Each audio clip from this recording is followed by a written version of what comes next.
আমি যেতে পারি হেসেই পেরোতে পারি অনেক অনেক অতল। তোর সে ছিল বড়ই আনমনা, আর ছিল একটা সময় ছিল দেবের প্রেমের কাহিনী, ঝিমে ধারাতে ছায় মন হারাতে, বা জিতের সাথী সিনেমা। এই গান মনের খাতাতে। এসব সিনেমা হলে আসলেই মাসের পর মাস রাজ করত।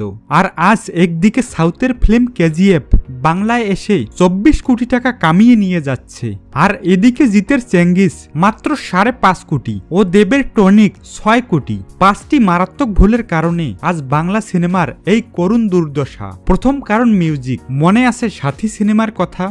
তোমরা জানো আমার বিজয় কোথায়? জানি না কোথায়। 2002 সালে সিনেমা রিলিজের আগে গানগুলো এতই পপুলার হয়েছিল যে অধিকাংশ মানুষ এই গানগুলোর জন্যই সিনেমা হলে গিয়েছিল, এবং গানের জন্যই সিনেমা হল হাউসফুল ছিল। কারণ সেই সময় জিৎ বলে কিছু ছিল না, এটাই তার প্রথম সিনেমা, এবং এই সিনেমার পর জিৎ রাতারাতি সুপারস্টার হয়ে ওঠে। এছাড়াও প্রসেনজিৎ এর শ্বশুরবাড়ি জিন্দাবাদ, চোখ তুলে দেখো না কে এসেছে, এমনকি দেবের জীবনের দ্বিতীয় সিনেমা আই লাভ ইউ। ভালোবাসি ভালোবাসি শুধু তোমাকে। এসব সিনেমাগুলোর কাহিনী নিশ্চয়ই ভালো ছিল, এবং সবচেয়ে বেশি ভূমিকা ছিল এই সিনেমার গানগুলো। কেননা এইসব পারফেক্ট গানের জন্যই সিনেমাগুলো সুপারহিট হয়েছিল। কেননা এখনকার বাংলা সিনেমার গানগুলো এতটাই সস্তা যে মানুষ ভুল করে একবার শুনে ফেললে দ্বিতীয়বার আর শুনছে না। দ্বিতীয় কারণ হচ্ছে বাজেট। বন্ধন সিনেমা, এই সিনেমাটি একবারও দেখেনি এমন লোক খুঁজে পাওয়া যাবে না। মনে আছে এই সিনেমার জিতের কোটিপতি বিজনেসম্যান হওয়ার ব্যাপারটা কিভাবে ফুটিয়ে তোলা হয়েছিল?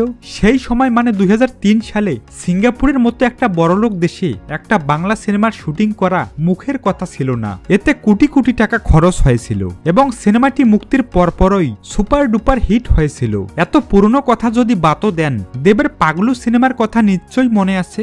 2011 সালে সিনেমাটির অর্ধেকেরও বেশি শুটিং আমেরিকার নিউ ইয়র্ক সিটিতে হয়েছিল, এবং সিনেমাটির বাজেট ছিল 5 কোটি টাকা, এবং রিলিজ হওয়ার পরপরই বাংলা সিনেমার ইতিহাসে সবচেয়ে সুপারহিট মুভি হয়। এবার আজকের দিনের বাংলা সিনেমার বাজেট দেখুন।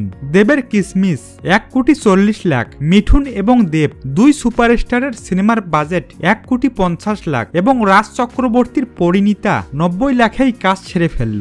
এবার এত কম বাজেটের সিনেমা মানুষ কিভাবে দেখে পাগল হয়ে যাবে? এবার 3 নম্বর পয়েন্ট হচ্ছে ভয়। বাংলা সিনেমা প্রেমী হলে রাজ চক্রবর্তীকে অবশ্যই জেনে থাকবেন, বাংলা সিনেমার একজন বড় ডিরেক্টর। কিন্তু জানেন কি এনার সবচেয়ে সুপারহিট সিনেমাগুলো হচ্ছে যেমন দুই পৃথিবী, সাউথ ইন্ডিয়ান ফিল্ম কামেয়াম এর কপি, বোঝে না সে বোঝে না এনগায়াম এতপাত্থান এর কপি, আর চ্যালেঞ্জ সিনেমাটি বাণী ফিল্মের কপি। শুধু রাজ চক্রবর্তী না, অধিকাংশ বাংলার বড় ডিরেক্টররা এভাবেই কপি বা রিমেক করত। কিন্তু 2015 সালের পর সারা বাংলার মানুষ যখন সাউথের ফিল্মগুলো টিভি এবং ইউটিউবে বাংলা ভাষায় দেখতে লাগলো, তখনই শুরু হয়ে গেল ডিরেক্টরদের ভয়। নতুন গল্প আর তারা নিজেদের থেকে বানাতেই পারছে না, আর বানালেও এত সাদামাটা হচ্ছে যে কিছু মানুষ বাদে সিনেমাটার প্রতি আগ্রহ কারোই থাকে না। এরপর 4 নম্বর পয়েন্টে থাকছে রাজনীতির এন্ট্রি। গত 5-6 বছরে যেভাবে বাংলা সিনেমার পরিচিত মুখরা রাজনীতির রং গায়ে মাখছে, এমন ঘটনা ভারতবর্ষের ইতিহাসে কোনো রাজ্যেই ঘটেনি। এর ফলে আগে যেই সমস্ত অভিনেতারা একসঙ্গে একের পর এক হিট সিনেমা উপহার দিয়েছেন, তারা এখন রাজনীতির কারণে একে অপরকে দেখতেই পারে না। তাছাড়াও মানুষ এখন তার অপছন্দের নেতা নেত্রীর সিনেমাগুলো হলে গিয়ে দেখতে অতটাও পছন্দ করে না, ফলে হাউসফুল আর হচ্ছে না। এবার আসি 5 নম্বর পয়েন্টে। আসলে মানুষ যা দেখতে চাচ্ছে, অনেকের মতে জিও, ইউটিউব, নেটফ্লিক্স আসার পর মানুষ আর অতটা হলে যাচ্ছে না, কিন্তু এটা সত্যি না। তাহলে কেজিএফ, পুষ্পা এবং পাঠানের মতো সিনেমাগুলো বাইরে থেকে বাংলায় এসে 20 থেকে 30 কোটি টাকা কামিয়ে নিয়ে যেতে পারতো না। আসলে বাংলার মানুষ বাংলার নায়কদের থেকে তেমন বাংলা গল্পই চাইছে, যেমন জিৎ এবং দেবের একসাথে দুই পৃথিবীর মতো আরো জমজমাট কোনো কাহিনী, কিংবা শাহরুখ খান, অক্ষয় কুমারের মতো তারকা যদি 60-61 বছর বয়সে এসেও রোমান্টিক অ্যাকশন সিনেমা উপহার দিতে পারে, তাহলে প্রসেনজিৎ চ্যাটার্জি আর একবারের জন্যও কেন সেই ইয়াং লুকে সজনীর মতো রোমান্টিক সিনেমা উপহার দিতে পারে না? মানুষ পাগল হয়ে যাবে দেখার জন্য।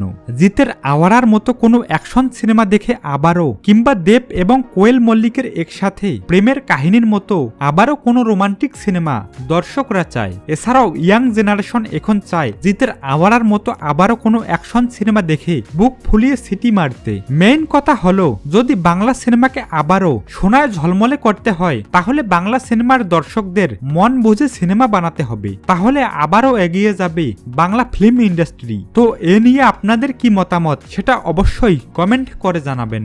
ধন্যবাদ সবাইকে।